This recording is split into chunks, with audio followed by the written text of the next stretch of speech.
roll credits, where movie lovers get the trivia they didn't know they needed, made with a little help from AI, so double-check your facts.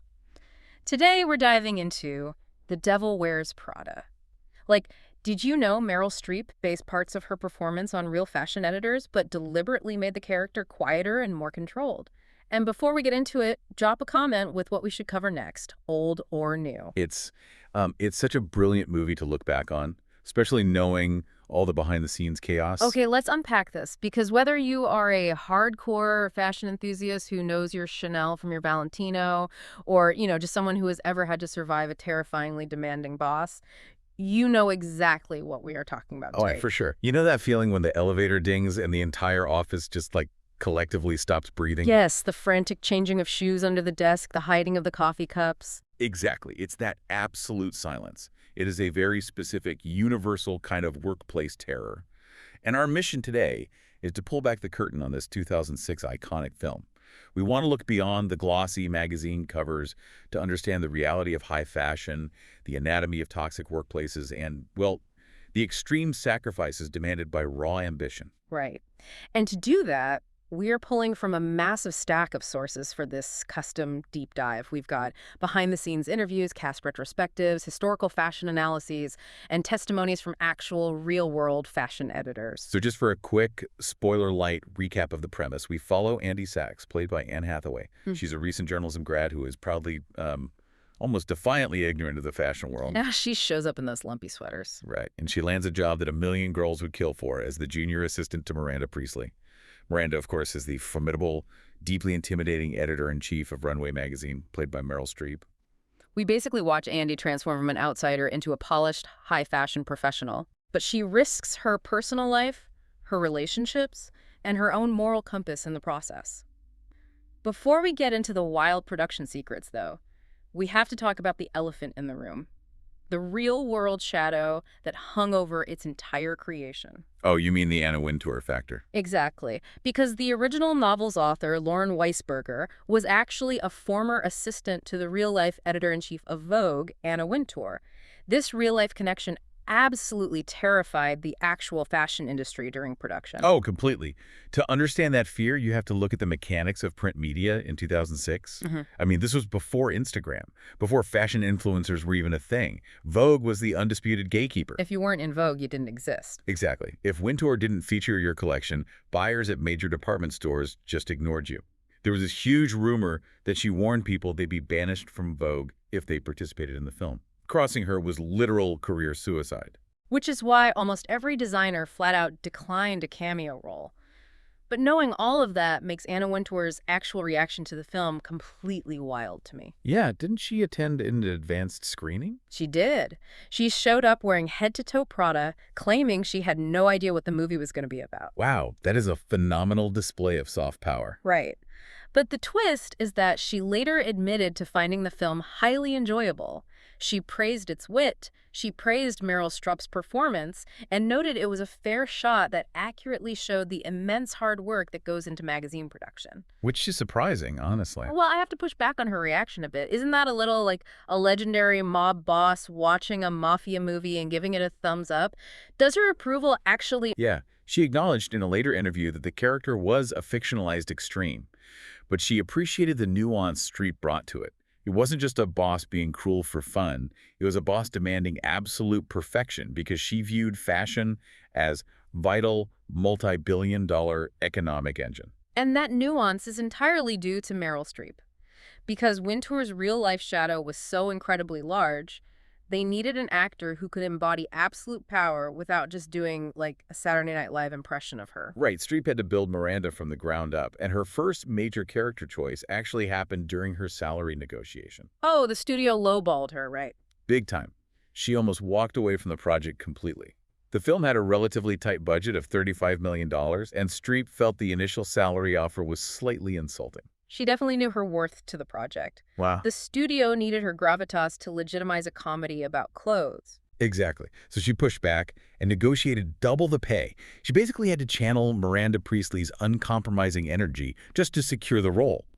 And it set a tone of absolute command that carried right into the first table read. Which is where she debuted the whisper. Yes. Everyone expected Streep to come in yelling her lines. That's the stereotypical way to play a demanding boss, right? Yeah. Loud, abrasive, taking up all the sonic space in the room. But instead, she spoke in this terrifyingly quiet whisper. Anne Hathaway said the whole room physically gasped when she did it. It was brilliant. Streep based this specific choice on Clint Eastwood. She observed that he never, ever raises his voice on set. Because of that, everyone has to lean in to hear him. It automatically makes him the center of gravity in the room. It forces everyone else to adapt to his volume. Exactly, which is the ultimate display of power. She combined that whisper with the sly, biting humor of director Mike Nichols to create this totally calm authority figure. I mean, think about the power dynamics in your own office or any meeting you've ever been in. The person who controls the room usually isn't the one shouting. It's the one who forces everyone else to stay dead silent just to catch what they're saying. It makes the character so much more dangerous. It really does. But Streep also demanded that the character have moments where that armor cracks. She fought for 2 specific scenes to be added to the script to show Miranda's vulnerability. One of those was the makeup-free hotel room scene, right? Yes, where her marriage is falling apart. She's in a robe, looking exhausted, discussing her impending divorce and worrying about the tabloid impact on her twin daughters. That scene is so vital to the entire film because it proves Miranda isn't a sociopathic robot. She is paying a massive personal cost for her professional dominance. The armor she wears is a survival mechanism in a world constantly looking to replace her. And to maintain that dynamic with the rest of the cast, Streep went full method actor. On day 1 of shooting, she went up to Anne Hathaway and said, "I think you're perfect for the role. That's the last nice thing I'll say to you." Oh my gosh. Yeah, and then she stayed cold and distant for the entire production. It made Streep so personally miserable that she swore she would never use method acting again. If we connect this to the bigger picture, Streep was making a profound commentary on gender and power. She explicitly stated that she modeled Miranda's behavior on powerful men she had encountered in the entertainment industry. Oh, that makes so much sense. She noted that compared to some male executives, Miranda is actually quite diplomatic. The impossible demands, the lack of pleasantries, the expectation of mind reading. If a man behaved that way, he'd be called a visionary. But when a woman does it, she's called the devil. That is such a crucial reframing of the whole movie. Her authority isn't just conveyed through her voice and her psychology, though. It is physically projected through her clothes. And that presented a massive problem for the production. You're talking about the wardrobe budget. Yeah. To make this high-stakes fashion world believable, they had to pull off an absolute financial miracle. The budget for the entire wardrobe was a meager $100,000. Which sounds like a decent amount of money to a normal person, but in the world of high fashion, that might buy you, what, 3 winter coats and a handbag? Literally, it was an impossible constraint. Costume designer Patricia Field was tasked with outfitting an entire magazine staff in the latest couture on a shoestring budget. She couldn't just buy the clothes. Right. She had to rely on a complex network of industry favors. She dug through designer archives, called in PR samples, and essentially leveraged her own massive reputation in New York to borrow pieces. Which was incredibly risky for the designers, remember, because they were terrified of angering Anna Wintour. But Field pulled it off. She amassed over $1 million worth of clothing. It stands as one of the most expensive wardrobes in film history.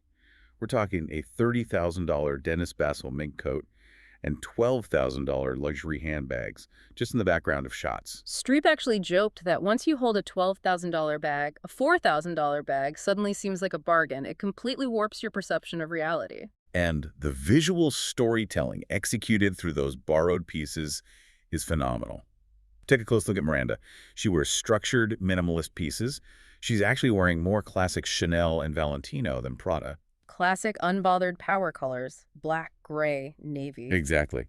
Meanwhile, Andy starts her journey in drab, bulky wools and cheap synthetic blends.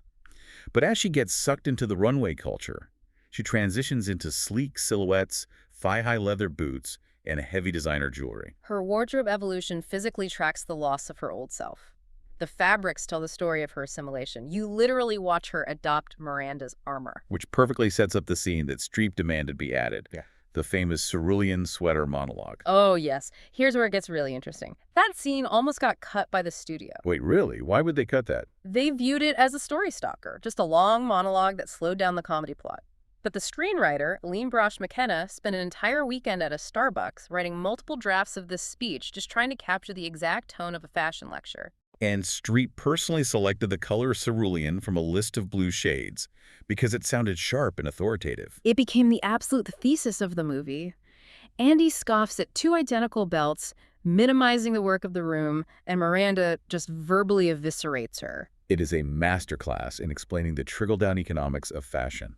Miranda maps out the entire mechanism. She explains that fabric dye houses create color forecasts years in advance. Then, a high-end designer like Oscar de la Renta puts that specific cerulean color on the runway. And from there, mid-tier designers copy it, fast fashion brands reverse engineer it, and it eventually filters down into the department stores. Finally landing in a tragic clearance bin where Andy purchased it. It forces you and Andy to realize that fashion is not frivolous. It is a highly calculated multi-billion-dollar supply chain that dictates what the world wears. Even if you think you are opting out of fashion by wearing an old, lumpy sweater, your choices were made for you by the very industry you are mocking. But, that million-dollar wardrobe wasn't just expensive. It was physically restrictive. These weren't costumes made for a comfortable film shoot. They were literal sample sizes built for runway supermodels. Oh, right. And that physical reality dictated exactly who could be cast and what they had to put their bodies through to survive the production. The casting process itself was a scramble that almost gave us a completely different movie. We think of Anne Hathaway as the definitive Andy Sachs, but she was the studio's ninth choice. Ninth. That is wild. Yeah, the studio desperately wanted an established rom-com star. This was the mid-2000s, so they were banking on someone like Rachel McAdams, who had just come off massive hits with Mean Girls and The Notebook. But McAdams turned it down multiple times, right? She wanted to avoid mainstream Hollywood roles. Exactly. They also considered Scarlett Johansson, Natalie Portman, and Kirsten Dunst. Meanwhile, Hathaway was mostly known as the kid from The Princess Diaries, and she was fighting to be taken seriously as an adult actor. Her desperation for the role perfectly mirrored Andy's fight to be taken seriously at Runway. She wanted it so badly. She actually traced the words, "hire me," in a studio executive's desk sand garden during a meeting. That is dedication. And the supporting cast was just as chaotic. Stanley Tucci, who plays the pivotal role of the art director Nigel, didn't sign his contract until 72 hours before filming began. But Emily Blunt's casting is my absolute favorite piece of trivia here. Over 100 actors auditioned for the role of the senior assistant. And Blunt wasn't even there for that, right? No. Blunt was on the Fox studio lot auditioning for a completely different movie, a fantasy film. She was waiting for her flight back to London, wearing jeans and flip-flops, when she was abruptly asked to put herself on tape for Prada. That's incredible. Because she had no time to prep, she just read the lines using her natural, deadpan British accent. And that accidental choice completely changed the DNA of the film. The character in the book was American, but Blunt's British accent added this layer of European elitism and snobbery that elevated the dynamic between the two assistants. The director loved it so much, they completely rewrote the character to accommodate her. But, once they actually secured the roles, the reality of portraying the fashion industry set in. Hathaway and Blunt were forced to lose significant weight to fit into those couture sample sizes and maintain that rail-thin aesthetic of the era. They essentially starved on set. They've spoken extensively about being constantly hungry, irritable, and physically in pain from running around New York in 6-inch stilettos. They were living the exact toxic culture the movie was trying to expose. The physical toll of the wardrobe became the physical toll of the job. Which brings up the core question: how much of this movie is actually true to the real fashion industry? Well, according to the testimonies from real fashion editors in our sources, it is scarily accurate. The long hours, the impossible mind-reading demands from bosses, the expectation that your entire life is secondary to the magazine, that is all real. They even confirmed the term clackers. Yes. Real magazine assistants are called clackers because of the terrifying sound their stilettos make when they are sprinting down the marble hallways to fetch a coffee before the ice melts. Though some editors did point out that the industry has shifted a bit since 2006. The rise of digital media, the decline of old guard print legacy, and a broader cultural pushback against toxic workplaces mean that fashion offices today can be slightly less catty and a bit more collaborative. True, you might not be berated over the exact shade of a belt as much today, but the core dynamic of giving your entire identity over to a demanding corporation absolutely remains. Which brings us to the central, agonizing conflict of the film. To survive the job, Andy compromises her morals, alienates her supportive boyfriend, and deliberately betrays her colleague Emily to secure a trip to Paris. And in the final act, when Miranda turns to her in the back of a chauffeured car and says, "Everybody wants to be us," Andy has a moment of profound clarity. She realizes she has finally won the game, but she's looking in a mirror she doesn't like. She sees that becoming Miranda means sacrificing her humanity. So she gets out of the car, throws her ringing cell phone into a fountain in Paris, and literally walks away from the job. This raises an important question for you to consider about your own career. Is Andy's final decision a triumphant realization of her self-worth? Or did she just use a toxic environment as a highly effective stepping stone? That's a really good point. She gets a fantastic job at a major newspaper afterward, largely because Miranda gives her a glowing, albeit terrifying, recommendation. Right. Did Andy beat the system, or did she just exploit the runway machine for her own resume and bounce when it was convenient? So what does this all mean? Ultimately, this film isn't just about high-end coats and cerulean sweaters. It's a deep dive into the tension between career ambition and personal identity. It challenges you to look at your own goals and ask what you are realistically willing to sacrifice for success. And whether the person you have to become to get to the top is someone you actually want to be when you get there. Exactly. And there is a final, fascinating detail from our sources that really brings this entire theme together. At the end of the film, Andy sheds her new, high-fashion identity by giving away all of her accumulated designer clothes to Emily. She literally unpacks her closet and leaves the armor behind. Yes. But in real life, immediately after filming wrapped, Meryl Streep auctioned off her entire phenomenal million-dollar wardrobe for charity. Wait, really? She didn't keep any of it after fighting for all those pieces? Not a single piece. The screenwriter noted that Miranda wears her clothes as armor. It's a heavy, expensive uniform required for battle in a cutthroat world. Wow. If these luxury clothes were Miranda and Andy's armor, what does it say that both the character and the actor immediately shed them the moment they no longer needed to play the game? That is incredible. Does true power lie in wearing the armor so flawlessly that everyone fears you? Or does it lie in having the absolute freedom to take it off and walk away entirely? That is the ultimate flex. When you can sit at your desk, hear the elevator ding, hear the stilettos coming down the hall, and your heart rate doesn't even spike. Because you realize you don't have to play the game at all.